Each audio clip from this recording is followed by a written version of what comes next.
She's a woman over here who fought for the women's right to vote in this country. What's Abraham Lincoln doing here? No, you're thinking of George Washington. George Washington is also here. There's a famous story about George Washington. Yeah. They had to bring soil from Virginia. Virginia, who's named after, what's the name of the Queen? Elizabeth I, who was the daughter of King Henry VIII by wife number 2, whose name was Anne Boleyn, whose head was hacked off where? The Tower of London, that you heard about this morning. And by the way, so Elizabeth I was the queen that never got married. She never had any kids. She remained a virgin. You're right. She just knew what to do with the sheep's bladder. Sorry, too much information? Moving on. Kumbaya. By the way, I love this American word that you guys use and we don't. I love this word. Awkward. Apparently you have to say awkward, like you're mildly constipated. I love it. So anyway, what's going on? So what is Abraham Lincoln doing here? Well, thank you very much. You gave him to us in the year 1912. That was 100 years after some war called the 1812 War that we don't learn about much in this country. I mean, 1805 we beat the fleet off the south coast of Spain in the Battle of Trafalgar. 1815 we beat Napoleon in the Battle of Waterloo. 1812, did something happen? 1912 was the Titanic. 1812 burned down our White is House. the war I think you guys might have won. But it's the war that you guys always shake your fist at me. See, you redcoats, you burnt down, didn't you burn down the White House or something like that? Yeah, Capitol. It's the kind of thing that we leave to yourselves these days, anyway. Oh, Maureen, didn't let that. That's fighting talk. Diddling, ding, ding, ding, ding, ding, ding.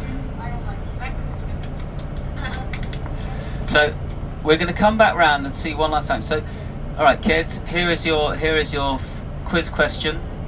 What is Big Ben? The bell. It's not the clock. It's not the tower. It is indeed the bell, and it's not the little ones that go ding dong, ding dong, ding dong, ding dong. It's the big one that goes dong on the hour, every hour, and creates, according to Virginia Woolf in her novel Mrs. Dalloway, for any culture vultures out there.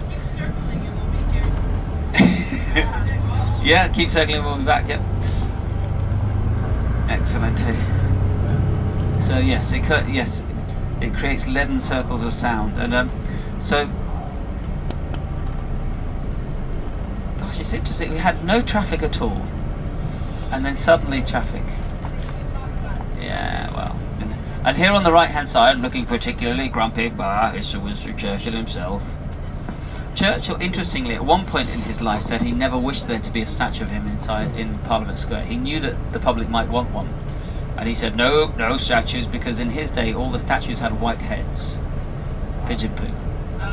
Nobody pooed on him in life. He would not be pooed on in death. But later on, he relaxed and said okay, and partly because he was told that his statue would be erected incorporating in the bronze an electric current, so that if pigeons landed on his head, they just fly off again. And it's true, they did. So Clementine, his widow, snipped the ribbon on this statue. Interestingly, it's kind of become a bit of a lightning rod. So I noticed there are hoardings around it at the moment.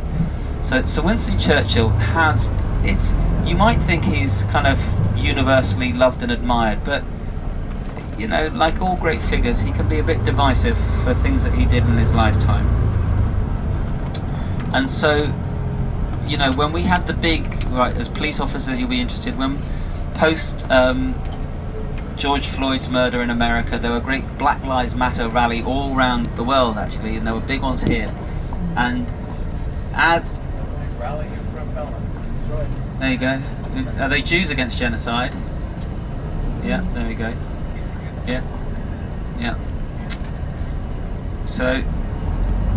So in that, what happens with Sir Winston Churchill is that in the BLM marches, his statue was, they graffitied the pedestal on his statue because he was known to be rather unreconstructed regarding race, for example.